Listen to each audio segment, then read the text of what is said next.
My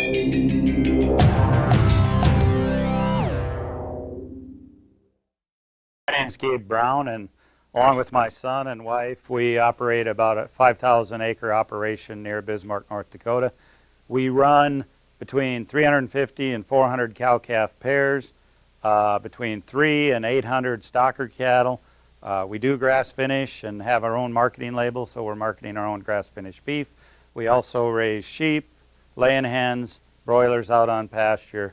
Hogs will be added this year. So I'm going to go through this really fast because we're kind of crunched for time. So these are my 5 keys to achieving a healthy soil. Least amount of mechanical disturbance possible. Armor on the soil surface, and that's critical in all environments. Keep that armor on the soil surface. Plant diversity. Diversity of species, roots, leaf sizes and shapes, everything. Living root in the ground as long as possible. And I used to think in our environment, we're in a 16-inch moisture environment. Of that, approximately 10 falls as rain. The other 6 is from snow. I used to think our last killing frost in the spring is about May 10th, and our first one in the fall is about September 10th. So I used to think that little 120-day window is all the longer I could grow something. Cover crops allow us to extend that growing season, get a living root in the ground a lot longer than possible. The 5th thing I think is really the next level in soil health is livestock integration. We've proven it in our operation. We do have 400 acres of crop ground that we're not able to graze livestock on because of surrounding housing developments and no water, etc. We have an additional 1,600 acres of cropland where we can graze livestock. The soil health on those 400 acres without livestock will never get to the point where of that 1,600 we're able to graze livestock on. So, where we fit cover crops in our operation, we use them to address our resource concerns. And you fit cover crops in for what you don't have. You know, what is it that you don't have in your cropping system? What resource concern can you address with cover crops? And there's a myriad of them. What we do on our operation is every particular field we have, we ask ourselves first, what resource concern am I going to address? You know, I'm going to talk down the road about one of the scenarios of needing more armor on the surface. But do you need more diversity? If you're in a corn bean rotation, I'll tell you, you need more diversity because you've got a warm season grass, a warm season broadleaf. That's not enough diversity for really improving soil health. But there's a myriad of them. You can look at them there. That's the first thing you need to ask yourself. One of the things, if you're just getting into cover crops, you need to find a supplier who knows about these resource concerns and has your best interest at heart. I see way too many times where a seed supplier sold a producer the wrong cover crop seed for that producer's resource concern. And so you have to vet these seed suppliers also.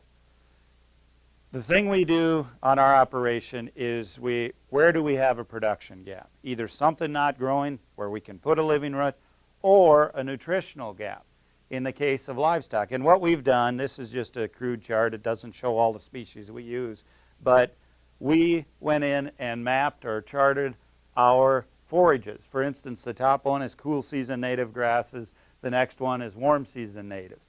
The blue bars there are when those forages are at their peak in our environment. It's going to be different for every operation. Then you go down into some of the cool season grasses. Then at the bottom there I get into different cover crop species and combinations. And all I want to show you here is we're trying to fill that forage gap throughout the entire year. And this will be different on each person's operation. But we can use these covers to fill those gaps. Fall seeded biennials are one of the easiest ways for producers to fit cover crops into their particular operation. We started growing triticale and hairy vetch, which this is a picture of back in the mid-90s.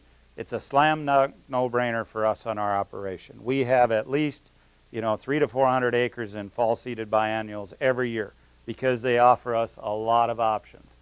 One of the options is we can calve out on them.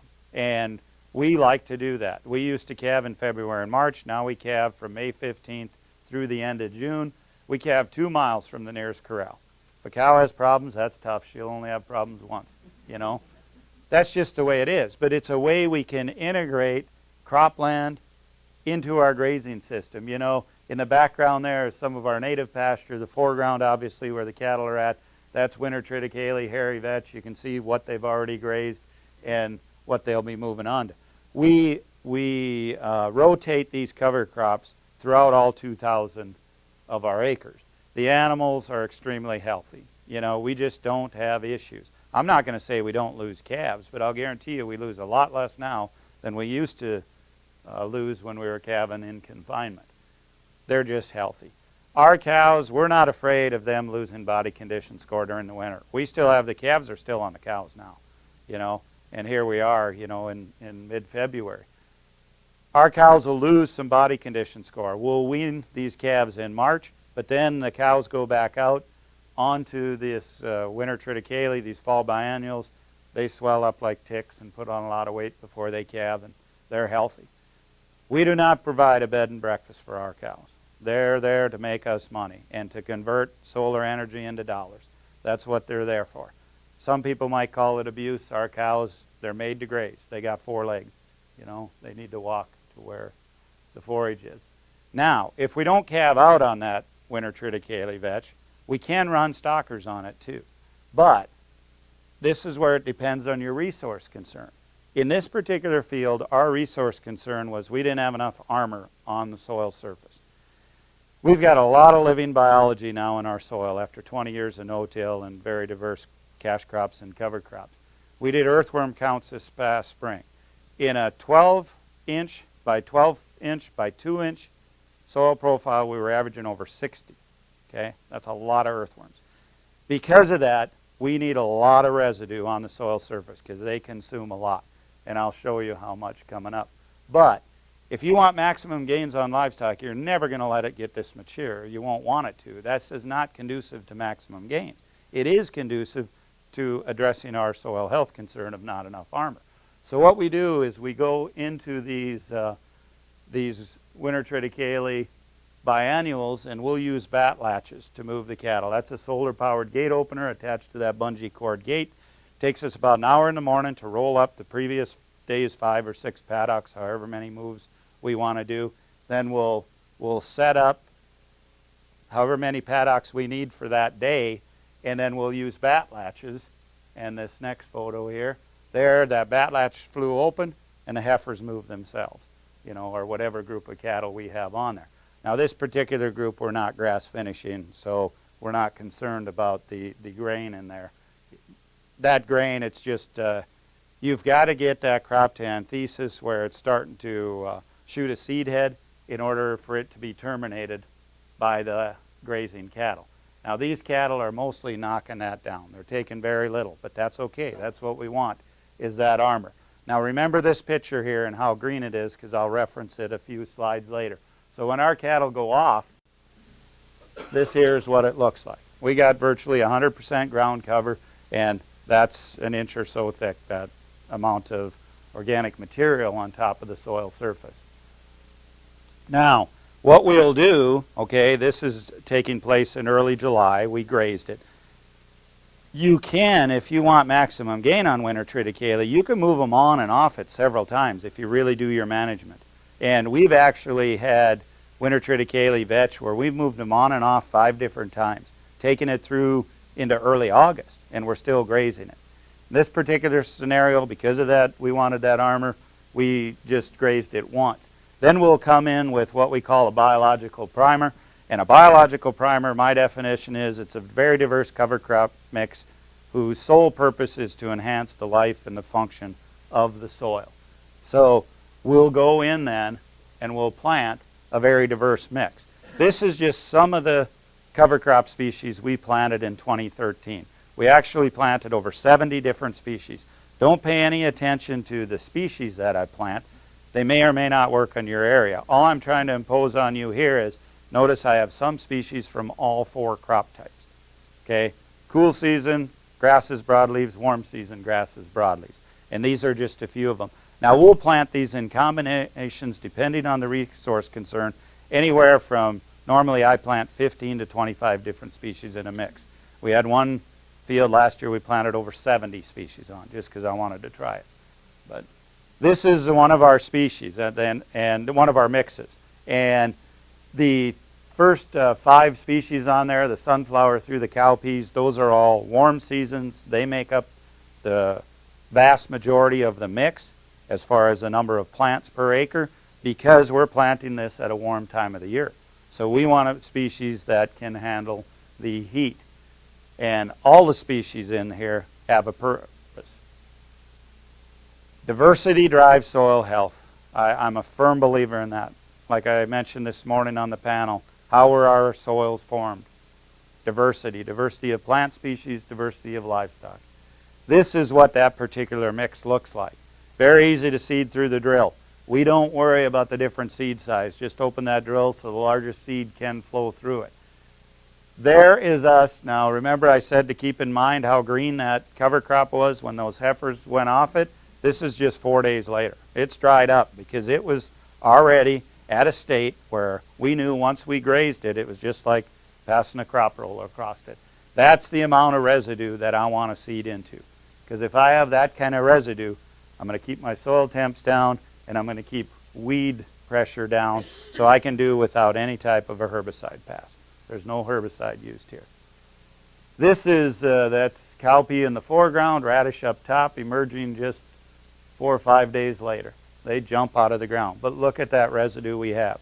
Remember my resource concern was armor in this particular situation. So we want armor on the surface. This is what that seed looks like emerging. And I always get asked the question, okay, you got large seeds, small seeds. How's that small seed get out of the ground? The large seed just breaks the trench for it.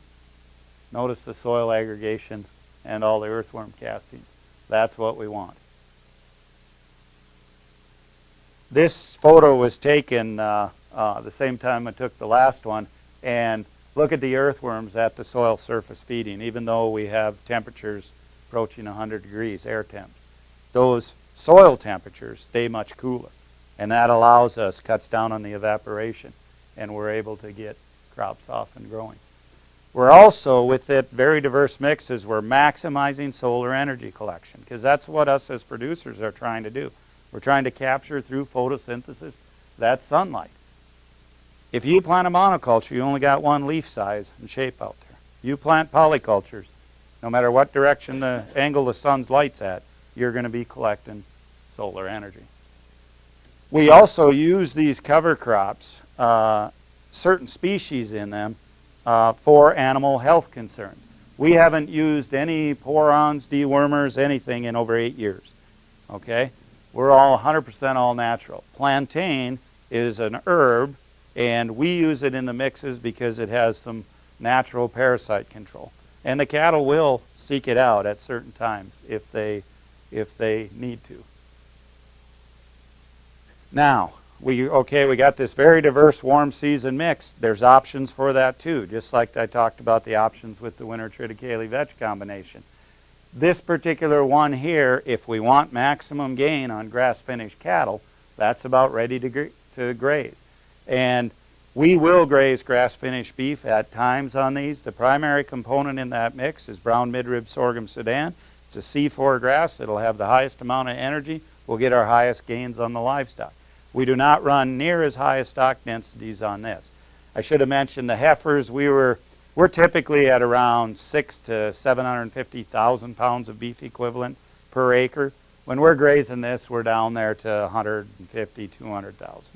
But that's kind of an arbitrary number. You know, the thing I want to get across to you is for grass finish, we want to allow the livestock the ability to select for energy, and they will select for energy first. And they're only going to eat less than 25% of this, just one bite. We're going to be moving them anywhere from 1 to 6 times a day, depending on what we see fit. We measure everything with Brix readings, refractometers, and we'll move cattle accordingly. Our Brix readings on this mix are usually in the 20s, which is good.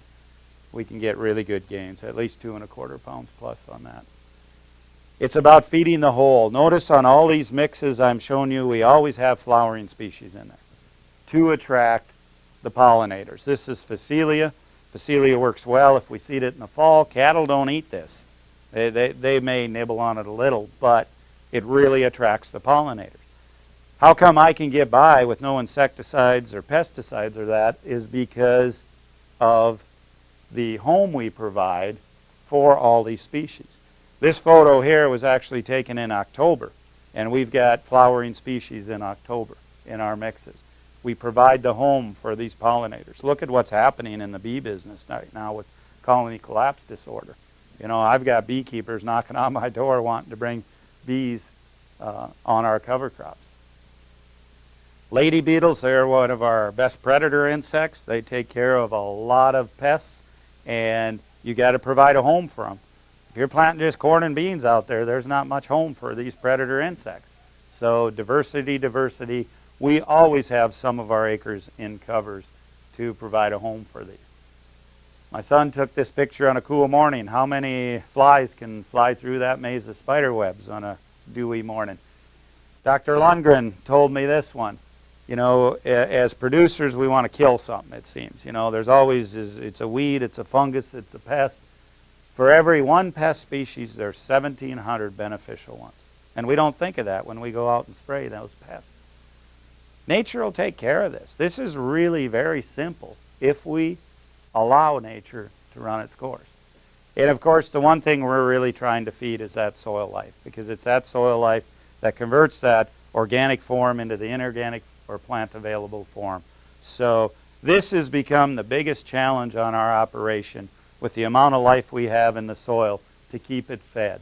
So we need a living plant at all times. Okay, so I grazed the winter triticale hairy vetch. I planted a very diverse warm season cover. We have the option of grass finishing or grazing stockers on there. Another option we have is just let it go. This photo was taken right before a killing frost. That photo is a few days later after a killing frost. Notice the green species still in there. A lot of these brassicas, it takes 15-degree temps 3 nights in a row before they're terminated. So we can actually grow plants a lot longer throughout the year than we thought possible. This is how we convert most of our cover crops into dollars. That's grazing cow-calf pairs on them during the winter. And we do that. That has really, really cheapened our cost to produce a pound of beef because we don't have to mechanically harvest near as much forage anymore. North Dakota State did some really good work as far as the nutrient content of these forages. They tested them in September and then tested them again in December. And in December, they still had, the majority of them, really good energy in them. Hairy vetch is one, that's that green one that calf there is eating. That'll still run 18% crude protein in December. That's why I grow it with corn. So, you know, after we combine that corn off, the cattle are out there grazing those corn stalks and they're digging down, eating that vetch, balancing their protein needs. Meanwhile, the vetch supplied the nitrogen, fixed nitrogen for that corn throughout the growing season. Win-win situation. Millet, I normally find millet doesn't run this high crude protein that they found in their studies. Sorghum Sudan will hold its values a little bit better, and we really like that in the mix, especially the brown midrib varieties. We'll graze our cattle, you know, when temperatures and snow, it's pretty extreme. Snow is the main source of water for them in the winter. We do, on the cattle that, the cows that have calves on them, we allow them to walk back half mile to a mile, usually to the nearest water source in a farmstead, what have you. Most of them don't even bother. They'll just stay out there and graze. And they can graze some pretty extreme temperatures. That's not muskox, that's cow-calf pairs, 40 degrees below zero. I felt a little sorry sitting in the pickup as my son walked out and took that photo, but that's another story. But, you know, the cows really learn to adapt, and they know when a storm's coming. Obviously, you know, there's no wind protection out there, so they need to walk back to a farmstead, and they will. They just know a storm's coming, they'll walk back. We just haven't had much issues. In saying that, we have to give them access to some protection, because if they get in a true whiteout blizzard, they're going to start drifting, and I don't want them under the housing developments, under the decks in people's homes. That's not a good thing. We're located actually in city jurisdiction, so I got 100,000 people next to me, and and it can create some issues if we're not careful. The economics of that, so this is the economics in the case of grazing the winter triticale hairy vetch and then running the grass finished on there. We still netted $333 an acre.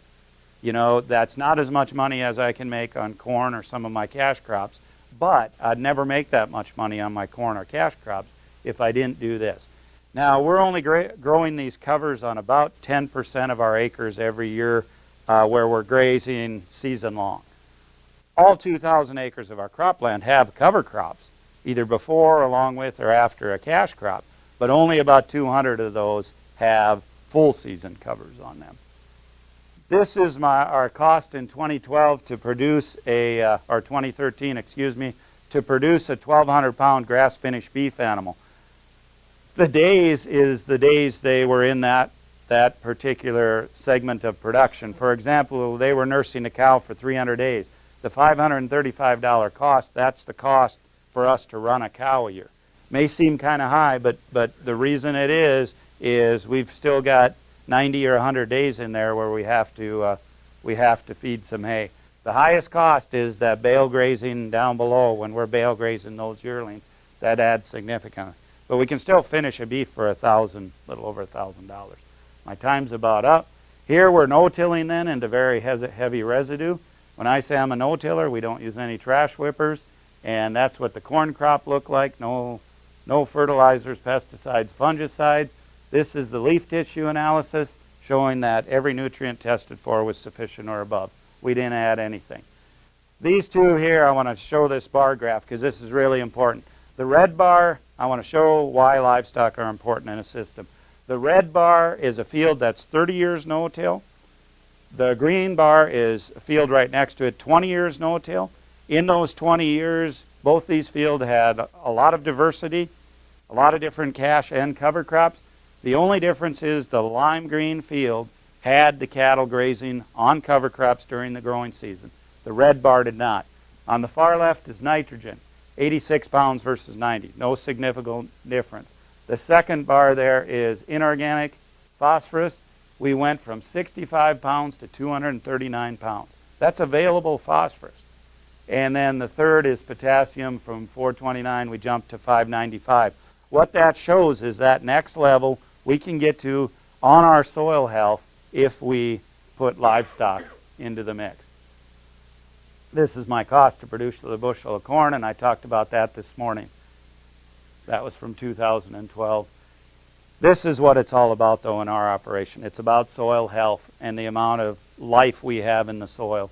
Converting sunlight into dollars. If we have healthy soil, we're going to have clean water, clean air, healthy plants, animals, and eventually people.